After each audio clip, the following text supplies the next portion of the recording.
Live from downtown Detroit, home of WDIV and Click on Detroit, Local 4 News at 5 starts now. Ilitch Holdings announced that the lease for Kid Rock's restaurant will not be renewed inside LCA. These protesters say that's a step in the right direction, but there's a bigger issue here. Details next.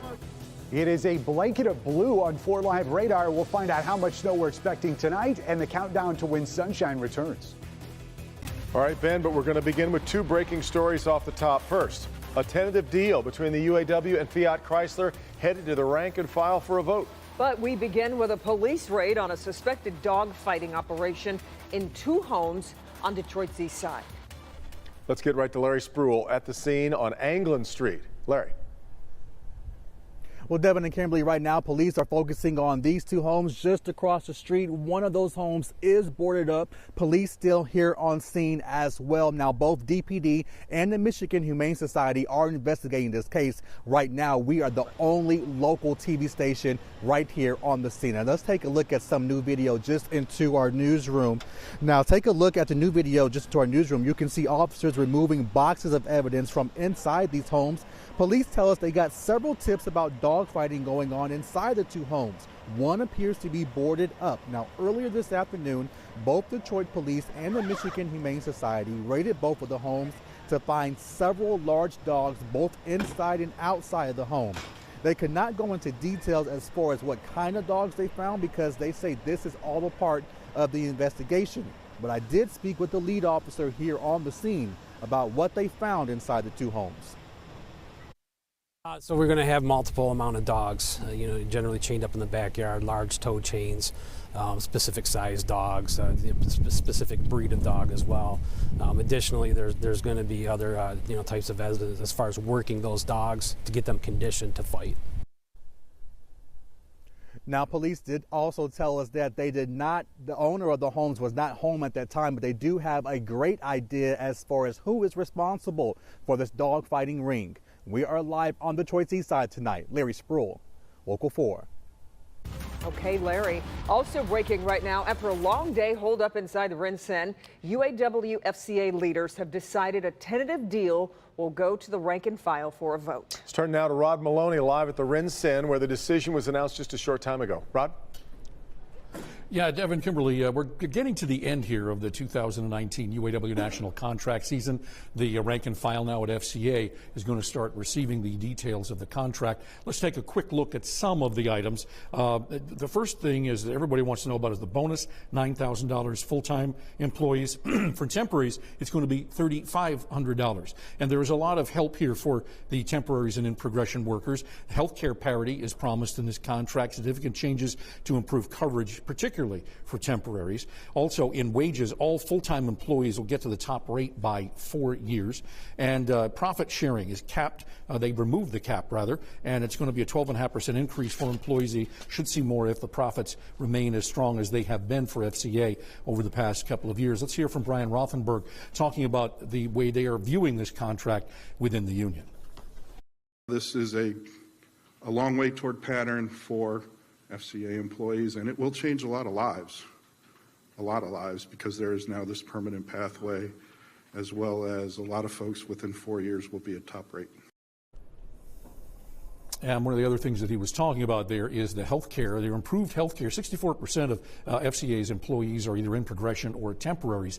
And with the new health care, he was saying that a family could get a benefit about $126,000 of the contract. So it's one of those things that they believe should sell well at the local level. Voting's going to start quickly, end quickly as well. On Friday, they'll be bringing it to the rank and file, and the voting will end by next Wednesday.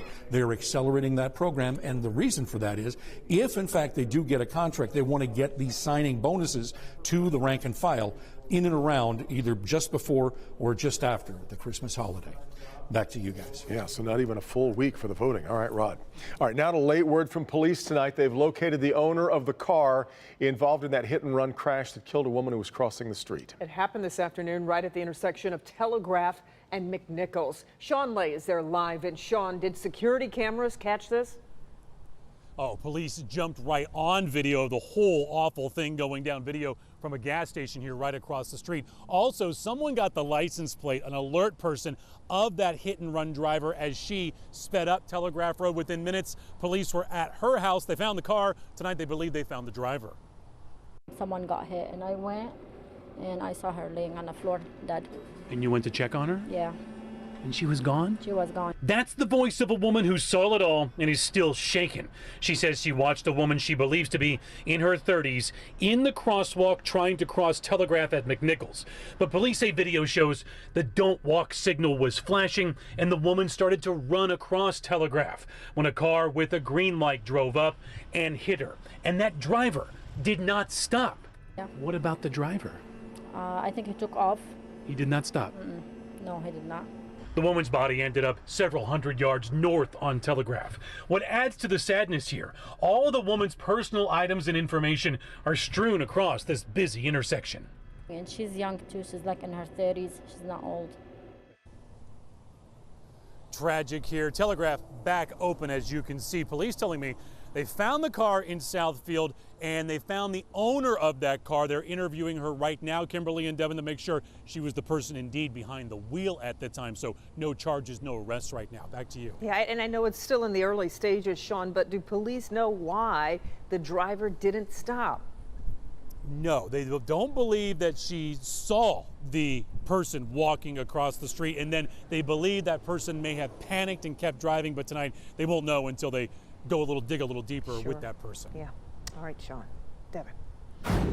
Over here with the Winter Warlock, we were just minding our own business, wandering around, and here came snow today a little bit. Well, I left my wand in the office, so I can't just I can't get it out of here. Yeah, but there's a ton of snow out there on 4 Live radar.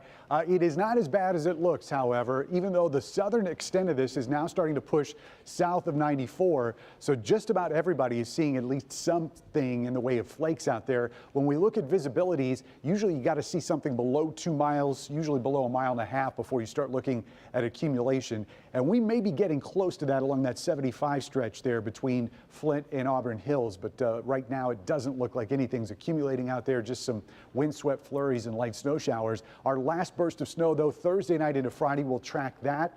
Here comes the sunshine, but it's only for Friday and Saturday, and really only part of it.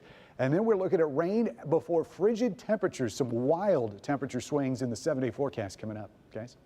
Kid Rock is sounding off on Facebook tonight following the decision to close his restaurant at Little Caesars Arena and a protest there today. All comes amid the controversy that we've been watching. Kid Rock going off on a profanity-laced rant against Oprah Winfrey over the weekend on a stage in Nashville. Jamie Edmonds shows us why protesters say he had to go and how he's not taking the news sitting down. Come 2020, Kid Rock's name will no longer be on the front of Little Caesars Arena. In fact, it will be a whole different restaurant. A group of Detroiters I met today say that's good, but there's a bigger issue. Mute Kid Rock. That sign sums up the sentiment today outside Little Caesars Arena. When you normalize Kid Rock, you're normalizing hate. The reference is to this video recorded of Kid Rock inside a Tennessee steakhouse, clearly intoxicated, bashing Oprah Winfrey and others, and using lewd gestures. Reverend Charles E. Williams, president of the National Action Network, says this behavior is not new for the singer, and it was inappropriate to have a restaurant bearing his name inside an arena built with public funds. He had been wrapping himself in the Confederate flag.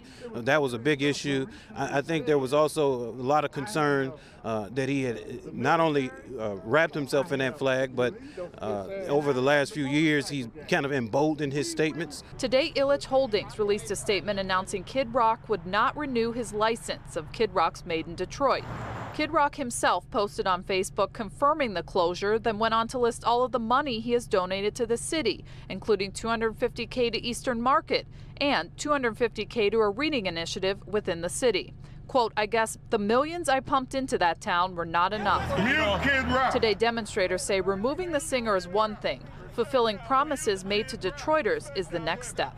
As they continue to get ready to refill this space, that they refill it with a space that's culturally competent. Yes, and Chris Granger of Ilitch Holdings, part of that statement said the new concept will align with the community and their values. Kid Rock posted again on Facebook saying he is not racist, that's a joke, and he's using all of this as songwriting fuel. We're live tonight. Jamie Edmonds, Local 4. All right, Jamie. Many lining up today to pay their respects to a Detroit police officer who was killed in the line of duty. You're looking at live pictures from Fisher Funeral Home, where a public visitation is underway for Officer Rasheen McClain. McClain was shot and killed back in November while responding to a home invasion on the city's west side. Police Chief James Craig remembering the fallen officer. I've been in this business a long time, and the most effective leaders are those that can make effective decisions knowing that it may not always be the best decision. And he was a decision maker, and he was a leader. He was respected, and that's what we will always remember about Sergeant McClain. And you notice the chief say Sergeant McClain in that clip there. Funeral services for Officer McClain will be held this Friday at the Greater Grace Temple starting at 11 a.m., where Craig will announce he has posthumously promoted him to the rank of sergeant. We've got much more to come on this Wednesday. Here's Hank. It happened to me. Could it happen to you? A brand new scam tied to Cyber Monday. The important warning coming up in my Help Me Hank report. Okay, Hank, and the man you see right there kidnapped and choked a woman with a phone cord. New tonight why his lawyers say he did it. A constitutional showdown on Capitol Hill. I'm Alice Barr. Coming up, the latest arguments for and against impeachment as the House Judiciary Committee takes over the case.